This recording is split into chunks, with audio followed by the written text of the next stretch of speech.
আসসালামু আলাইকুম।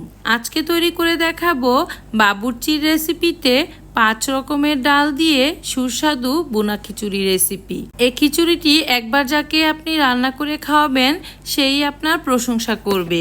খিচুড়ি তৈরি করার জন্য প্রথমে একটি বাটিতে নিয়ে নিচ্ছি হাফ কাপ খেসারির ডাল, দিয়ে দিচ্ছি হাফ কাপ ভাজা মাসকলাইয়ের ডাল, দিয়ে দিচ্ছি হাফ কাপ মুসুরির ডাল আর দিয়ে দিয়েছি হাফ কাপ ভাজা মুগ ডাল। এখন এই 4 রকমের ডাল আমি ভালোভাবে ধুয়ে 1 থেকে 1.5 ঘন্টা ভিজিয়ে রাখবো। ডালগুলো যখন ধোয়া হয়ে যাবে তখন পরিষ্কার পানি দিয়ে আমি একটি ঢাকনা দিয়ে ঢেকে রাখছি 1 ঘন্টার জন্য। আমি যখন খিচুড়িটা রান্না করব তার 30 মিনিট আগে আমি খিচুড়ির চালটা ভিজিয়ে নেব। এখানে আমি 1 কেজি চাল নিয়ে নিয়েছি। চালে পর্যাপ্ত পরিমাণ পানি দিয়ে ভালোভাবে চালটা ধুয়ে একটি চালনিতে পানি ঝরিয়ে রেখে দিয়েছি। চুলায় একটি প্যান বসিয়ে দিয়েছি। এখন ওই প্যানে দিয়ে দিচ্ছি হাফ কাপ সরিষার তেল ও হাফ কাপ সয়াবিন তেল।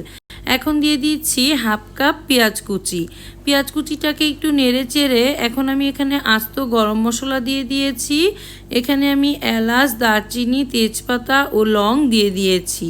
পেঁয়াজটা 2-1 মিনিট নেড়ে চেড়ে এখানে আমি ভিজিয়ে রাখা চাল ও ডাল দিয়ে দিয়েছি। এখন দিয়ে দিচ্ছি হাফ কাপ বুটের ডাল। ডালটাকে আমি 2 ঘন্টা ভিজিয়ে তারপর একটু সেদ্ধ করে দিয়ে দিয়েছি। এখন দিয়ে দিচ্ছি 1 টেবিল চামচ মরিচের গুঁড়া, পরিমাণ মতো লবণ, 1 টেবিল চামচ হলুদ, দিয়ে দিচ্ছি হাফ চা চামচ ধনিয়া গুঁড়া। এখন আমি দিয়ে দিব 1/4 চা চামচ জায়ফল জয়ত্রী গুঁড়া, দিয়ে দিচ্ছি 1 চা চামচ জিরা গুঁড়া।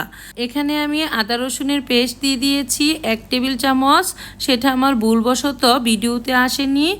এখন আমি চাল ডালকে ভালোভাবে নেড়ে চেড়ে নিচ্ছি, অর্থাৎ ভেজে নিচ্ছি 5 থেকে 6 মিনিটের মতো। যখন ভালোভাবে ভাজা হয়ে যাবে তখন এখানে আমি ফুটনো গরম পানি দিয়ে দেব।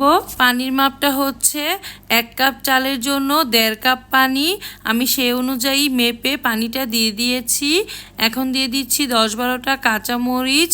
এখন খিচুড়ির সাথে পানিটা নেড়েচেড়ে মিশিয়ে ঢাকনা দিয়ে ঢেকে দিচ্ছি 10 মিনিটের জন্য। এ অবস্থায় চুলার আঁচটা হাই ফ্লেমে থাকবে। ঢাকনা খুলে উপরে পেঁয়াজ বেরেস্তা ছিটিয়ে দিচ্ছি।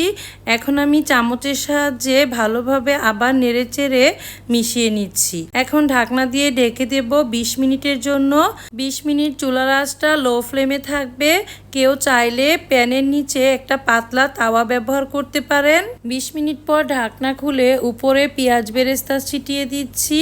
দিয়ে দিচ্ছি এখানে হাফ কাপের মতো ধনেপাতা কুচি। আমার খিচুড়িটা পারফেক্টভাবে হয়ে গিয়েছে। এখন শুধু নেড়ে চেড়ে মিশিয়ে নিলেই হয়ে যাবে। কেউ চাইলে ঢাকনা দিয়ে আরও 5 মিনিট দমে রাখতে পারেন। আশা করি আজকের এই খিচুড়ি রেসিপিটি আপনাদের সবার খুবই ভালো লেগেছে। ভালো লাগলে লাইক, কমেন্ট ও শেয়ার করতে ভুলবেন না। আরও একটি নতুন রেসিপি দেখার আমন্ত্রণ জানিয়ে আজকের মতো এখানেই শেষ করছি। আল্লাহ হাফিজ।